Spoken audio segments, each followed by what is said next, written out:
हमारा नाम हिमांशु ब्रह्मण्या है और आपके चैनल का नाम है हिमांशु ब्रह्मण्या स्टडी पॉइंट। तो जैसे आपको पता है कि हम चार्टर एक्ट पढ़ रहे हैं, ठीक है। तो आज जो है अंतिम चार्टर एक्ट भी हम पढ़ लेंगे। 2 एक्ट बचे हुए हैं आपके, है ना, चार्टर, ठीक है ना। हमने पहले भी बताया था चार्टर का मतलब क्या है, चार्टर शब्द क्यों आया।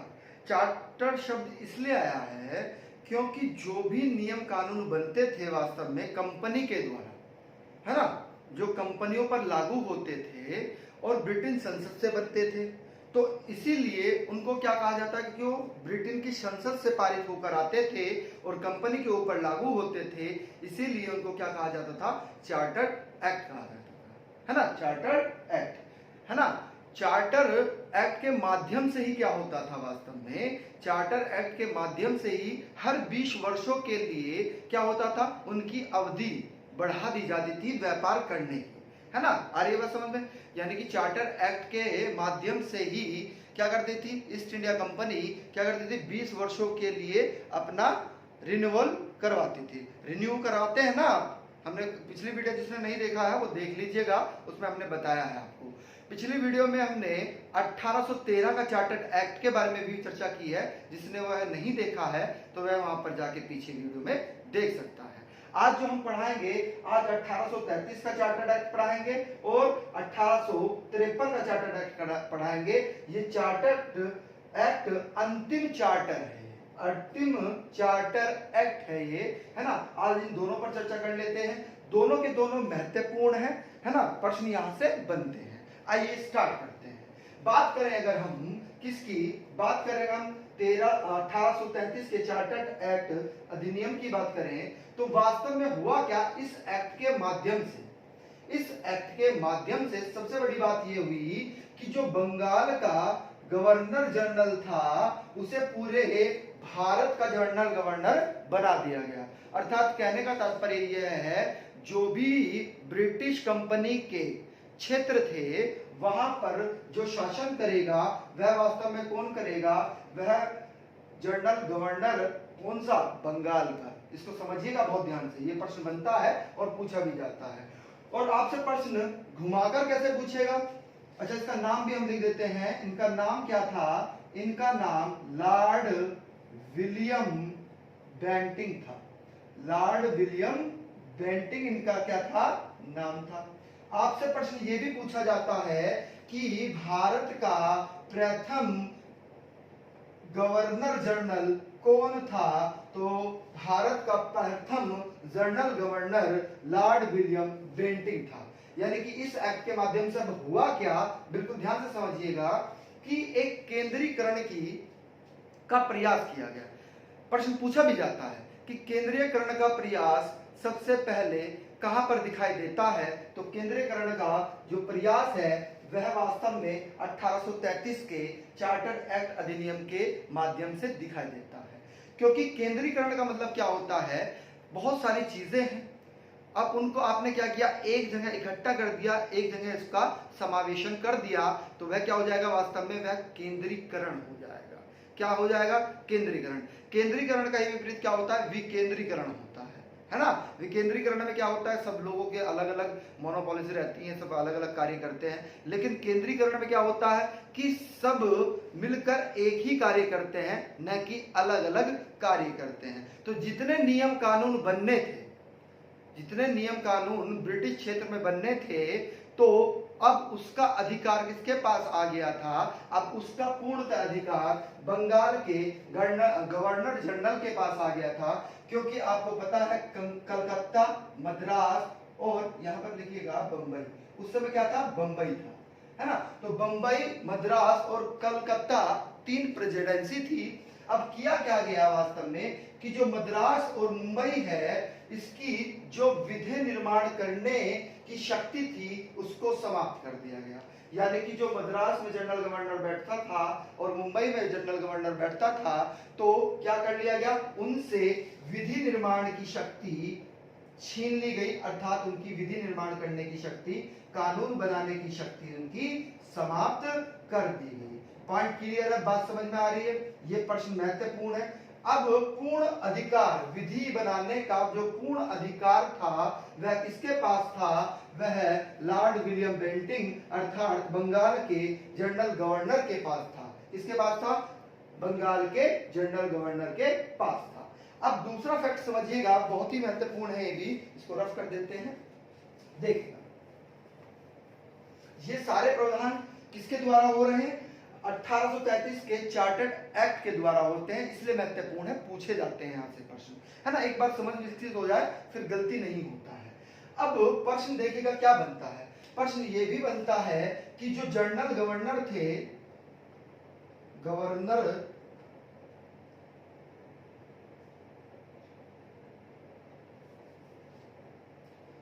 जनरल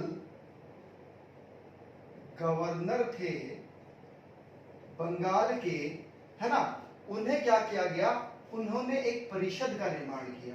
किसका निर्माण किया? एक परिषद का निर्माण किया। और उस परिषद में कितने सदस्य होते थे? उसमें 4 सदस्य होते थे। आपने पढ़ा था कि 1813 के चार्टर्ड एक्ट में क्या हो गया था? संख्या कितनी थी परिषद की? 3 थी, यानी कि एक संख्या यहाँ पर बढ़ा दी गई, 3 से अब कितने हो गए? अर्थात 3 में 1 प्लस कर दिया, उन्होंने एक सदस्य जोड़ दिया और 4 सदस्यों की ये समिति बन गई, परिषद बन गई। अब प्रश्न यहाँ से ये एक जो आया, ये क्यों आया? इसका क्या कार्य था? यहाँ से भी प्रश्न बनते हैं, है ना। तो इसका कार्य वास्तव में क्या था? ये क्या करता था? जो जनरल गवर्नर थे, हमारे गवर्नर जनरल जो थे, उन्हें विधि अर्थात कानून परामर्श देने के लिए इनकी नियुक्ति की गई थी। आ रही बात समझ में? इनकी नियुक्ति की गई थी, यानी कि जो जनरल गवर्नर थे उन्हें परामर्श देने के लिए विधि कानून, यानी कि कानून बनाने के संदर्भ में जो भी आप कानून बना रहे हैं उसके संदर्भ में जो परामर्श दिया जाता था वह कौन देते थे? वह वो चौथा जो व्यक्ति आपने परिषद में ऐड किया था वह देता था। पॉइंट क्लियर है? बात समझ में आ गई होगी। अब एक चीज और समझिएगा बिल्कुल ध्यान से, वास्तव में ऐसे किसी को उठाते नहीं हो कर देते हैं। भाई 3 है तो चौथा व्यक्ति जब आ रहा है तो विशेष कार्य के लिए आ रहा है, तो जिस कार्य के लिए वह आ रहा है उसमें उसे पूर्ण समृद्ध होना चाहिए। तो वास्तव में ये जो चौथा सदस्य था ये वास्तव में विशेषज्ञ था। किस चीज का विशेषज्ञ था? यह वास्तव में विधि विशेषज्ञ था। ठीक है, क्लियर है पॉइंट? क्या था? विधि विशेषज्ञ था। पॉइंट क्लियर है? आ रही बात समझ में? यानी कि 3 से बढ़ाकर कितनी कर दी गई? परिषद की संख्या 4 कर दी गई। और चौथा जो सदस्य आया वह क्या था? वह वास्तव में विधि परामर्श देने वाला था। किसको? जनरल गवर्नर को। ठीक है, क्लियर है पॉइंट? और जो उसका व्यक्तित्व था वह कैसा था? वह विधि विशेषज्ञ था। चलिएगा आगे चलिए भैया, पेन कॉपी लेकर अपना नोट्स बनाना स्टार्ट कर लिया या नहीं? एकदम बनाओगे तो परेशानी रहेगी आपको, है ना। रोज लेक्चर का नोट्स अपनी कॉपी में राइट करते रहिएगा, लिखते रहिएगा तो ठीक रहेगा। ठीक है, अब आपको हमने बताया था शिक्षा से संबंधित भी कभी कभी प्रश्न पूछ लिया जाता है इससे, कि देखिएगा होता क्या है कि आपको पता है प्रति वर्ष शिक्षा के लिए क्या दिया जाता था? 1 लाख रुपया दिया जाता था। पिछले वाले एक्ट में हमने आपको बताया था। ठीक है, ब्रिटिश संसद देती थी। आ रही है बात समझ? अब वो पैसा बढ़ गया है। क्या हो गया? वो पैसा बढ़ गया है, यानी कि अब प्रति वर्ष 10 लाख रुपया देना शुरू हो गया, है ना। यानी कि शिक्षा के क्षेत्र में क्या हुआ कि जो 1 लाख रुपया दिया जा रहा था वह कितना दिया जा रहा है? 10 लाख रुपये दिया जा रहा है। क्लियर है पॉइंट? बात समझ में आ रही है? पॉइंट क्लियर है? चलिएगा अब एक चीज और समझिएगा कि जब 10 लाख रुपया दे रहा है, कोई जब पैसा खर्च कर रहा है तो क्या होता है? इसी के कारण क्या होता है? भारत में अब इंग्लैंड मिशनरी यानी कि ईसाई मिशनरियों का कार्य करने की अनुमति उनको मिल गई। क्या हो गई? कार्य करने की अनुमति मिल गई। किनको? ईसाई मिशनरियों को। पॉइंट क्लियर है? अब वह भारत में कार्य कर सकती थी। क्लियर है पॉइंट? आ रही बात समझ में? अब देखिएगा एक विधि आयोग बनाया गया और उस विधि आयोग के अध्यक्ष कौन थे? उस विधि आयोग के सदस्य अध्यक्ष कौन थे? Lord Macaulay. बहुत इंपॉर्टेंट है ना। और प्रथम विधि, ये पूछा भी जाता है, आपके यहाँ प्रश्न भी आता है कि भारत में प्रथम विधि आयोग के अध्यक्ष कौन थे, तो वास्तव में वह लॉर्ड मैकाले थे। कौन थे? Lord Macaulay. ठीक है, प्रथम अध्यक्ष थे। और अभी थोड़ी देर पहले हमने आपको क्या बताई कि विधि सदस्यों की संख्या कितनी थी? 4 थी। कितनी थी? 4, जिसमें से एक विधि विशेषज्ञ था, क्योंकि पहले 3 थी, 4 संख्या बढ़ा दी गई। Clear point? आगे आइएगा, देखिएगा 1843 में, ये भी इंपॉर्टेंट फैक्ट है, क्या किया गया? इसी एक्ट के माध्यम से दास प्रथा के विरुद्ध कानून बनाया गया। क्या बनाया गया? दास प्रथा के विरुद्ध 1843 में क्या किया गया? दास प्रथा के विरुद्ध एक कानून बनाया गया। पॉइंट क्लियर है? और इसी एक्ट के माध्यम से 1833 के एक्ट के माध्यम से ही क्या होता है, इसको भी नोट आउट आप अपनी कॉपी में कर लीजिएगा, ये भी महत्वपूर्ण है कि क्या किया गया कि इस एक्ट के माध्यम से, बहुत इंपॉर्टेंट फैक्ट है, बहुत ज्यादा इंपॉर्टेंट फैक्ट है, जो कंपनी थी, कंपनी के व्यापारिक एकाधिकार को पूर्णतः, शब्दों पर ध्यान दीजिएगा, ठीक है, पूर्णतः समाप्त कर दिया, है ना? क्या कर दिया? पूर्णतः समाप्त कर दिया एकाधिकार को। क्लियर है पॉइंट? 1813 के चार्ट में आपने पढ़ा था कि क्या है कि चीन और चीनी के साथ उनका क्या था? 20 वर्षों तक का क्या था? एकाधिकार था, है ना? तो उसे भी यहां पर समाप्त कर दिया, इसलिए पूर्णतः शब्द का प्रयोग किया गया है। प्रश्न पूछा जाएगा, इन शब्दावलियों से प्रश्न बनता है। अगर आपसे पूछा जाए कि व्यापारिक एकाधिकार को कब समाप्त किया गया, तो वास्तव में समाप्त करने का प्रावधान 1813 के चार्टर्ड एक्ट के माध्यम से था, लेकिन जब शब्द पूर्णतः आ जाएगा तो आपका आंसर होगा 1833 के चार्टर्ड एक्ट, क्योंकि यहां पर कौन से, वो जो चीन के साथ व्यापार था, चीन के साथ व्यापार वह भी पूर्णतः समाप्त कर दिया गया। उसके बाद में जो चाय थी आपकी, चाय का जो व्यापार था, उसे भी क्या कर दिया गया? पूर्णतः समाप्त कर दिया गया। अर्थात एकाधिकार इन पर दोनों पर भी पूर्णतः समाप्त कर दिया गया। पॉइंट क्लियर है? चलिएगा आगे चलते हैं। देखिए, ये बहुत ही महत्वपूर्ण पॉइंट था, इसको नोट आउट कर लीजिएगा आप, क्योंकि परीक्षाओं में पूछा जाता है। इसी एक्ट के माध्यम से एक और प्रावधान हुआ, इसको समझिएगा। इस एक्ट के द्वारा क्या किया गया? जो कानून है, कानून के समक्ष समता का प्रावधान।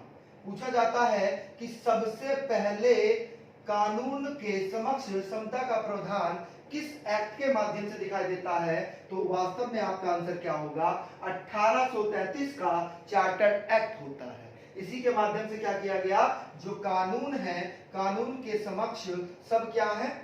समान है ना भाई? अब आप ऐसा नहीं कर सकते कि जाति, मूलवंश, रंग, धर्म या फिर लिंग, इनके आधार पर आप कोई भेदभाव नहीं करेंगे।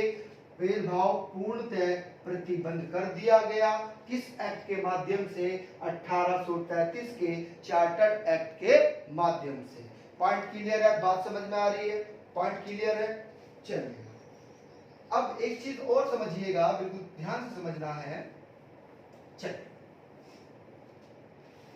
बंगाल के गवर्नर जनरल को असीमित शक्तियां मिल गई हैं भैया, कुछ भी कर सकते हैं, सैन्य शक्ति सब उन्हीं के पास में है, कुछ भी कर सकते हैं। ठीक है, अगला देखिएगा 1833 का चार्टर्ड एक्ट।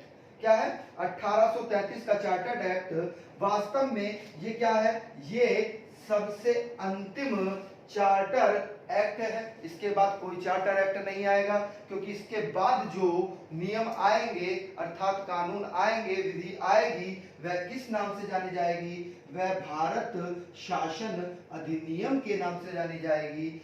क्योंकि अब क्या हुआ, वास्तव में इस 1833 के माध्यम से ही तो क्या किया उन्होंने? उन्होंने क्या किया, उनका जो लक्ष्य था, उनका लक्ष्य क्या था कि भारत पर अपना शासन वह स्थापित कर ले, भारत पर क्या कर ले, अपना शासन स्थापित कर ले। कौन स्थापित कर ले, ब्रिटिश सरकार। कौन, ब्रिटिश सरकार।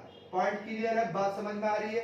तो इसीलिए क्या हुआ, जब ये अंतिम चार्ट आया कंपनी के लिए आया, लेकिन उसके बाद जो नियम आते हैं, कानून आते हैं, विधि आती है, वह वास्तव में भारत के लिए आती है। इसीलिए इससे आगे के जितने भी एक्ट हैं उन्हें क्या कहा गया, भारत शासन अधिनियम कहा गया। क्या कहा गया, भारत शासन अधिनियम बोला गया। ठीक है, अब आइएगा हुआ क्या, इसी एक्ट के माध्यम से बहुत ही इंपॉर्टेंट फैक्ट है, इस एक्ट में क्या किया गया कि 12 सदस्यीय विधानसभा, बहुत इंपॉर्टेंट फैक्ट है, 12 सदस्यीय विधानसभा के स्थापना करने का निर्देश दिया गया था। किसका, विधानसभा का, याद रखिएगा महत्वपूर्ण है। ठीक है, यानी कि इसी एक्ट के माध्यम से क्या किया गया कि 12 सदस्यीय विधानसभा की स्थापना का निर्देश दिया गया। Clear point. और जो विधानसभा थी उसे का नाम क्या रखा गया, ये भी प्रश्न पूछ लिया जाता है, तो उसे भारतीय विधान परिषद कहा गया। क्या कहा गया, भारतीय विधान परिषद या केंद्रीय विधान परिषद, या फिर ये भी लिख लीजिएगा केंद्रीय विधान परिषद कहा गया। क्या कहा गया, केंद्रीय विधान परिषद कहा गया। ठीक है, क्लियर है पॉइंट, आ रही है बात समझ में। ठीक है, देखिएगा होता क्या है भाई, अगर हम बात करें भारत सरकार, किसकी बात करें, भारत सरकार की बात करें, तो भारत सरकार 2 सदनों में बटी हुई है। अगर हम उत्तर प्रदेश की बात करें तो उत्तर प्रदेश में भी क्या है, 2 सदन है आपकी, है ना। जो भारत सरकार है इसमें क्या होती है, राज्यसभा और लोकसभा, राज्यसभा और लोकसभा होती है, अर्थात 2 सदन होती हैं। जबकि उत्तर प्रदेश में कितनी सदन है, राज्य सदन कितनी है, 2 है हमारी, है ना, कितनी है, 2 है। पॉइंट क्लियर है, कौन कौन सी है, एक विधानसभा होती है, क्या होती है, एक विधानसभा होती है और दूसरी विधान परिषद होती है। क्या होती है, विधान परिषद। जरूरी नहीं है 7 राज्यों में है विधान परिषद, ध्यान रखिएगा, है ना। आ रही है बात समझ में, आपकी आवश्यकता है, आगे आप पढ़ेंगे कि विधान परिषद किन किन राज्यों में है।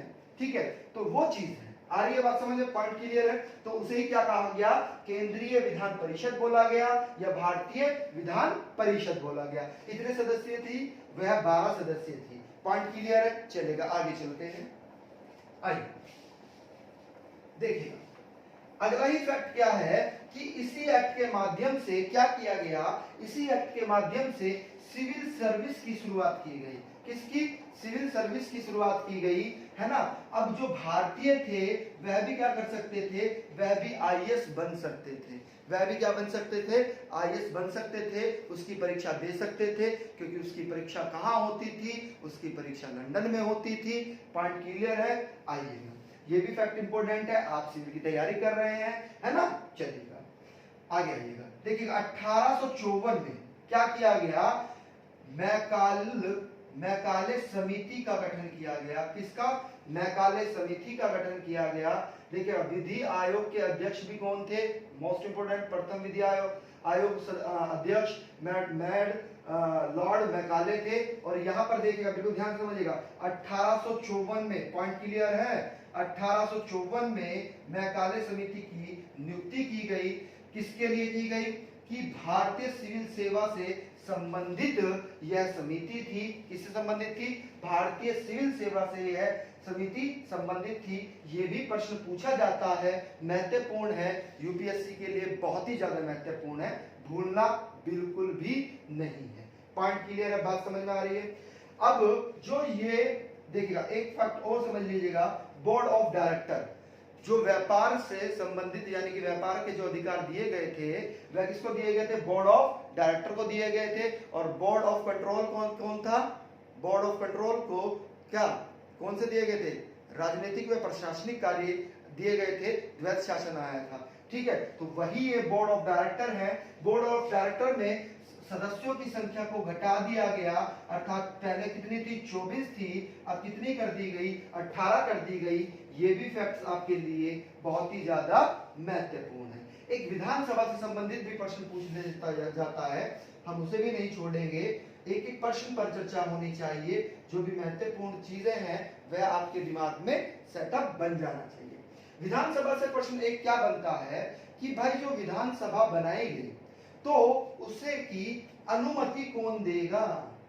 अनुमति यानी कि उससे संबंधित जो विधि बन रही है, जो कानून बन रहा है, उसे अंतिम निर्णय कौन देगा, तो उसे अनुमति कौन देगा। बहुत ही इंपॉर्टेंट है, बहुत ही ज्यादा इंपॉर्टेंट। यानी कि अनुमति लेना आवश्यक था किसका, जनरल गवर्नर का। किसका, जनरल गवर्नर, गवर्नर जनरल जो थे आपकी, उनसे अनुमति लेना आवश्यक था। यदि आप विधानसभा के संदर्भ में कोई कानून बना रहे हैं या विधि बना रहे हैं तो आपको किससे अनुमति लेनी आवश्यक थी, आपको जनरल गवर्नर से अनुमति लेनी आवश्यक थी। एक चीज और है कि जनरल गवर्नर को क्या दिया गया था, वीटो पावर का भी अधिकार दिया गया था। किसका, वीटो पावर का अधिकार दिया गया था, वीटो का अधिकार दिया गया था। पॉइंट क्लियर है। वीटो क्या होता है, देखिएगा, जब कोई विधेयक दोनों सदनों में पास हो जाता है, जब वह राष्ट्रपति के पास पहुंचता है तो राष्ट्रपति के पास में 3 शक्तियां होती हैं। या तो वह उस बिल को पास कर सकता है, अर्थात हस्ताक्षर कर सकता है, या वह उसे संशोधन के लिए वापस भेज सकता है, और तीसरा जो बहुत ही इंपॉर्टेंट है, वह उस विधेयक को अपने पास रख सकता है। क्या रख सकता है, अपने पास रख सकता है। और पास रखने का अर्थ ये होता है कि वह उसको लागू करना नहीं चाहता, क्योंकि संविधान में कहीं भी ये नहीं लिखा है कि इतने समय में राष्ट्रपति विधेयक पर हस्ताक्षर करके उसको वापस दे दें, क्योंकि समय का कोई भी प्रावधान नहीं था, है ना। तो उसी से ये वीटो पावर लिया गया है आर्यवासम में। तो इनको वीटो पावर मिला, वीटो का मतलब अपनी जेब में रख लिया, पॉकेट पावर रख लिया है, ठीक है। वीटो पावर को ही पॉकेट पावर भी कहते हैं, है ना। वो आगे उसने नहीं भेजा। क्लियर है पॉइंट आर्यवासन में। अगर वीडियो अच्छी लगी है तो इसे लाइक करिएगा और ज्यादा से ज्यादा भैया शेयर करिएगा। जो नए व्यूवर्स हैं, जिन्होंने हमारे चैनल को सब्सक्राइब नहीं किया है, वो हमारे चैनल को सब्सक्राइब कर ले, ठीक है, और बेल आइकन ऑन कर ले।